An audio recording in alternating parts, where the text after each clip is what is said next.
Alright, so I'm on my way to the Home Depot. I'm gonna try and pick up some supplies for this project. I'm gonna pick up some supplies for the next project, and hopefully we're gonna build something crazy and a lot of fun. You guys can join me on DIY Ginger.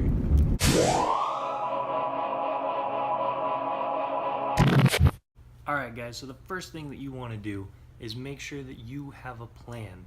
You can do that by writing out an outline, doing a SketchUp of it. Basically like you learned how to write an essay in school, this is where it's going to come in handy. There are a lot of people out there who will go through and they'll just guess. There's a lot of behind the scenes work that you just don't see. So what I'm going to try and do here, I'm going to sketch up my design, I'm going to try and label all the different parts, and I'm going to do my best to explain to you how this party popper thing of excellence is going to work. There's a fair few parts that you're going to need for this build, so I'm going to just put a list down in the description of this. You can see an overview right here. So the first thing you're going to have right here, you've got your title. Super important, super awesome, grown-up party popper. That's what I'm going to call this project, because it's basically like you could put anything in there. You can fill this thing with glitter, marshmallows, birdseed. But here's what we've got. This guy in the middle, you see it's open up right over here. This is going to be your barrel. So this is where your projectile is going to come out. And in this case, our projectile is a happy little marshmallow. Second thing we have is this outer pipe. The space between the inner pipe and the outer pipe, that's going to be where our air pressure builds. That's what we're going to call our chamber. You're going to need a bicycle pump or any kind of pump that you can use to put pressurized air in, and that's actually why we're using a Schrader valve over here. And the next thing you're going to want, you might have to custom make it, but it shouldn't be too hard. You want a little push button, so you're going to have a small spring here, and right here you can see I've tried my very best to draw in a rubber grommet. You want, when the pressure comes in, you want that to seal up really well. When you put the pressure in here, it's going to push this piston right up against the butt of this barrel. That's going to make it so that the air can't go into the barrel here. You see that we have no pressure, but what it can do is it can escape around the edges of that piston and fill up the chamber. So in this illustration you can see we've already got the pressure built up as indicated by these grumpy faces. You have two little stoppers here, which I'll show you how to put those in a bit. And those are going to keep the piston from flying back and breaking anything behind you. So what you do at this point is push the button. So when you push this button, you can see all of this air is trying to escape. And when that happens, this piston is pushed back because of the pressure on these little tabs right here. And then it'll start to whoosh in, and it'll put pressure behind the projectile and fire it out. Alright guys, I'm going to take a quick interlude to tell you, my art is terrible. I can't draw, I couldn't draw to save my life, but my friend over at Shush Draws, he's got some amazing artwork. You should go check him out. He and I are starting the channels together, and we're going to have a competition to see who can get the most subscribers. So like, share, subscribe his videos too, but like, share, and subscribe mine more. Alright, so as much as I'd like to take credit for this design, I actually didn't discover it on my own. I saw this a number of years ago on a channel called Nighthawk in Light, but what he built was a Spud gun. I didn't want to go that high. A lot of people have Spud guns in my area, but not everybody has an adult party popper. Now, that guy's got some crazy cool stuff. You should definitely check it out. Maybe learn a thing or two just like I did. He's got a link to the schematics and the designs, and there's a really cool working model of how it goes on the website that he has in the description, so definitely go check that out. But for now, let's get to building. In this video, you're going to watch me trim off the flashing of this 1/2-inch end cap. The reason I chose a 1/2-inch end cap is because it fits perfectly inside of our 1-inch PVC pipe. We need to trim the flashing off so that we don't have anything hindering the back and forth movement of the piston, as this is going to be the body of the piston. So notice when I'm using the knife, I don't have too much of the blade sticking out, and I'm making sure that I have full control over the knife itself. When we're using something as sharp as this, even if you're using a dull knife, it's a good practice to try and stay safe. Make sure you're controlled and, keep your tool sharp. And in this case, it works out pretty well. Once we get the flashing off, we're just going to check, make sure that there's no more on there, and then we'll be good to go on to the next step here.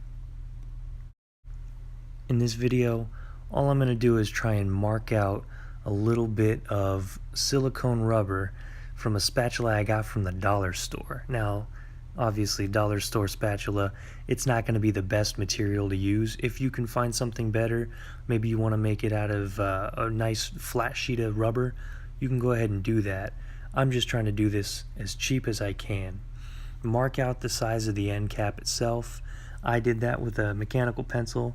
It doesn't make too much of a mark, but it actually dents the silicone itself. Then you take your X-Acto knife, make it a manageable size that you can work with, and then go ahead and cut it out. I wasn't as careful with this piece as I wanted to be because I was watching the camera instead of watching what I was doing. So my piece came out a little bit wonky. But in the end, it's going to turn out just fine. I'm going to wind up having the right size piece anyway. So off camera, I roughed up the inside of this pipe end cap with some 80 grit sandpaper. It's pretty easy, so I figure I don't need to show you guys how to do it.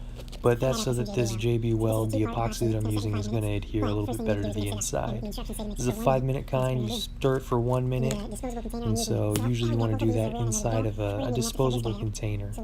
We're going to try and pour enough so that we can fill up that end cap. But what you're about to not see is that I forgot to open this up. Magic of editing, now it's all better. Also, my camera died during the filming of this clip, so I didn't show you how to mix it and pour it and all that. But it's pretty straightforward. You should be able to figure it out on your own, and the instructions walk you through any questions you might have. So once the epoxy is cured, you can go ahead and just sand it down so that it's a little bit flatter. You don't want it to be too flat. I left it a bit round on top. And then you can super glue that silicone rubber on top of there. What that's going to do is help form a gasket. If you're like me and you didn't trim beforehand, go ahead and trim it up now. I put a little bit of chamfer on there just because I could, but you don't need to. Again, you want there to be as little material that's going to try and hinder the piston's movement as you can. So for me, the chamfer helped me with my peace of mind in that. Once you've finished up trying to dress up that little rubber gasket there, you're going to want to make sure that you sand off any of the super glue that was there.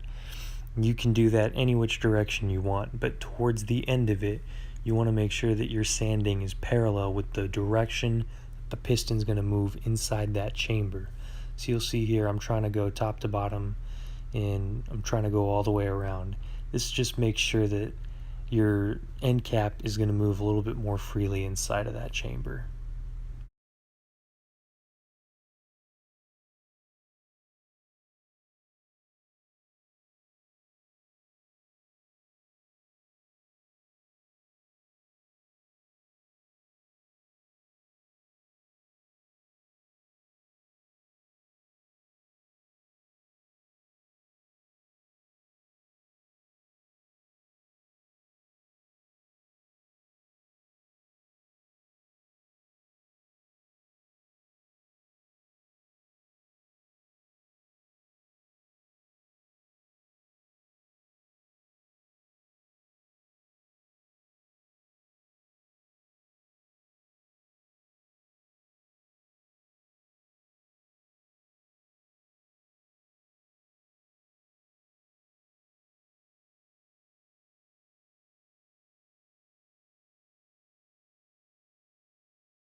Alright, so as you can see, it's not exactly bright outside. I'm in my garage, sweat through my shirt throughout the course of the day.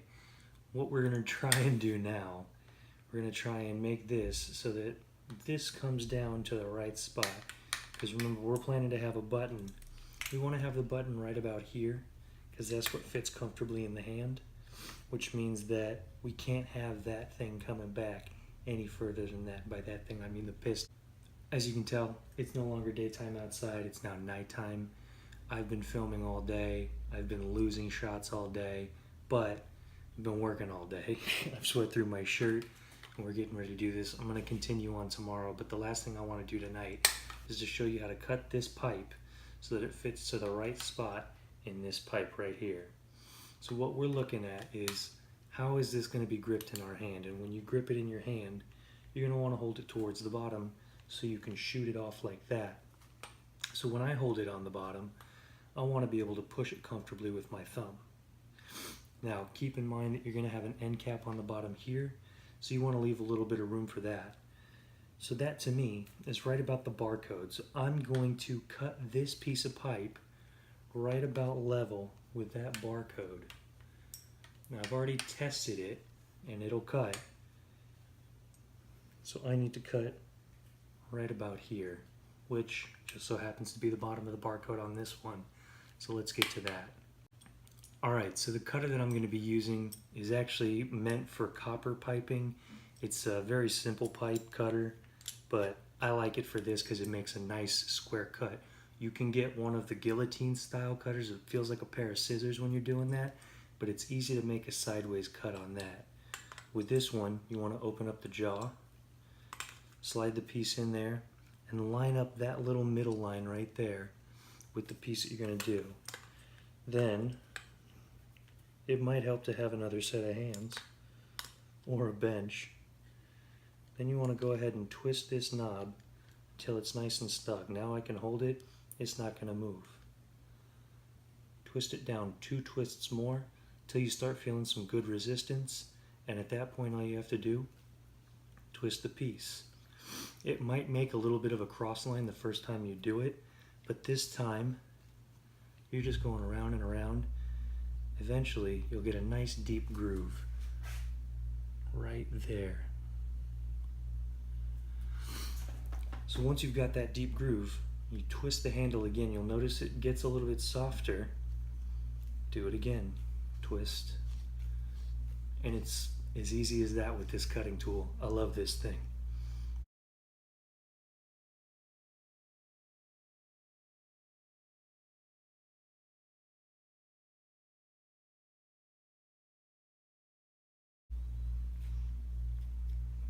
Now eventually you're going to get down to the bottom portion of this.